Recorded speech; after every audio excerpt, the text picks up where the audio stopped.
Ay de las Alas muling binanatan si Chloe San Jose dahil sa pakikialam nito. Yan po yung ating bibigyan ng komento, reaction, opinion sa araw na ito. Ako po ang inyong lingkod, tagapanood TV. Isang masagana at mabiyayang araw po sa atin lahat. Welcome back po dito sa ating YouTube channel at Facebook page. Bago po tayo magpatuloy, nais ko lang po sanang humiling ng isa pa pong suporta mula po sa inyo. Bisitahin po at suportahan yung bago nating channel na Insan Ruwikis Reaction na tumatalakay naman po sa political issue.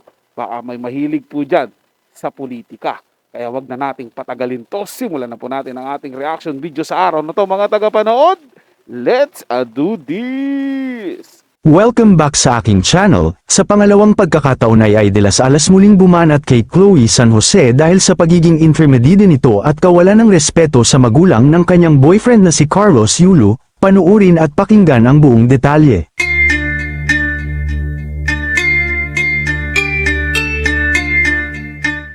Muling nang binigyan ng advice ng comedy queen na si Ai de las Alas ang jowa ni two-time Olympic gold medalist Carlos Yulo na si Chloe San Jose tungkol sa pakikipagrelasyon. Partikular na binanggit ng Kapuso star ang tamang pakikitungo at pagrespeto sa nanay ng kanyang boyfriend na si Angelica Yulo. Hanggang ngayon kasi ay sobrang nagmamatigas pa rin at hindi pa rin nakikipag-usap si Carlos sa kanyang pamilya, partikular sa kanyang inang si Angelica at sa tatay niyang si Mark Andrew Yulo.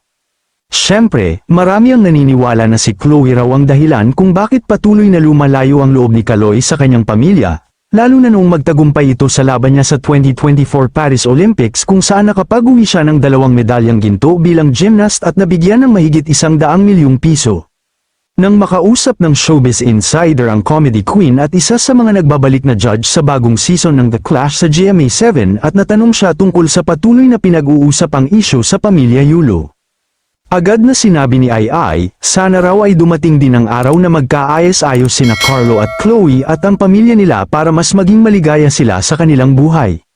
May binitiwan din siyang payo ngunit may halong pagkainis para kay Chloe bilang jowa ni Carlos.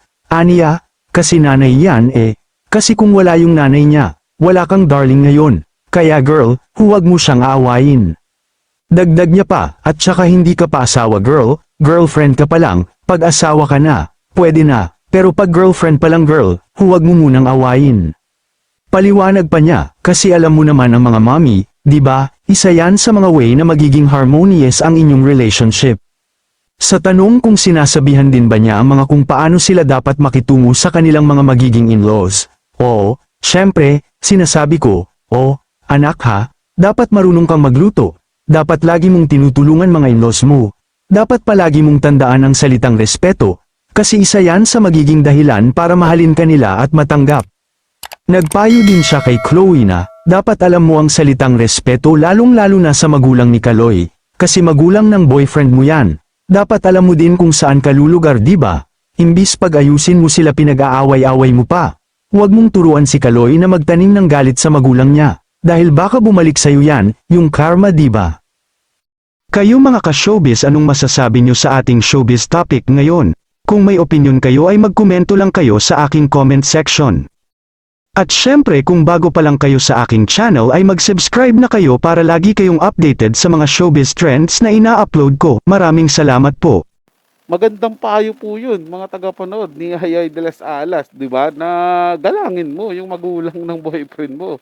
Di ba, mga tagapanood? At pag mong tuturuan si Kaloy na magalit sa magulang at pagbintangan nung kung ano-ano. Pero ang hindi ko lang po nagustuhan doon, mga tagapanood, yung sinabi niya na girlfriend ka pa lang, pag-asawa na, pwede na. Kahit mag-asawa na po kayo, mga tagapanood, kung wala naman pong ginagawa sa inyo yung biyanan o yung nanay nung girlfriend nyo, yung boyfriend niyo, huwag nyo pong aawayin. Mahalin nyo po yan dahil magulang nyo yan. Pangalawang magulang nyo na rin yan, lalo na't kung kinasal na kayo. 'Di ba? Mas matindi po dapat ang gawin mong pagmamahal kung magjowa pa lang talaga kayo. Para siyempre, magpapa-impress ka pa po dun sa pamilya, di ba? Para masabi ng pamilya nun na, ay okay itong bata to, napakabait at napakamagalang sa magulang, napaka-double thumbs up kami dyan. Di ba? Ay sa ginawa po ni Chloe San Jose, mga tagapanood, hindi po ganun eh. 'Di ba? Masama na nga yung binintang sa kanya o sinabi sa kanya nung nanay ni Carlos Yulo dahil yun naman po yung ibig niyang palabasin. wala naman din po siyang ginawa para maituwid po yun mga tagapanood, 'di ba? Bagkus lalo niya pa pong iniinis, lalo niya pa pong binibira sa mga social media nila sa pamamagitan ng mga post nila. 'Di ba imbis na po mag-way siya na magkaayos sila, wala po eh, lalo niya pong nilalayo yung loob ni Carlos Yulo dun sa magulang niya, lalo na dun po sa nanay. 'Di ba mga tagapanood? Kaya lalo po siyang napag-uusapan ng mga tao ngayon, lalo po silang nababash dahil po sa ginagawa niya. Pero kung inayos niya po yan mga tagapanood, tingin ko po, yung issue na to matagal na pong nabura, matagal na pong natapos at sigurado po masaya na po yung pamilyang Yulo. So yun lang po mga tagapanood, no? Nagustuhan niyo po yung ating talakayan sa araw na to. At kung kayo bago lang po na napadaan dito sa ating channel, huwag niyo po sana kalimutan na mag-subscribe. Hit niyo na rin po notification bell para lagi pa kayong updated sa mga bago pang video na ating ilalabas. Share, like, and comment din po kayo mga tagapanood, ating yung babasahin at pupusuan. So hanggang sa muli po, ito yung Tagapanood TV. Komento at opinion lamang, wala pong personalan. Paalam po at mabuhay po kayong lahat.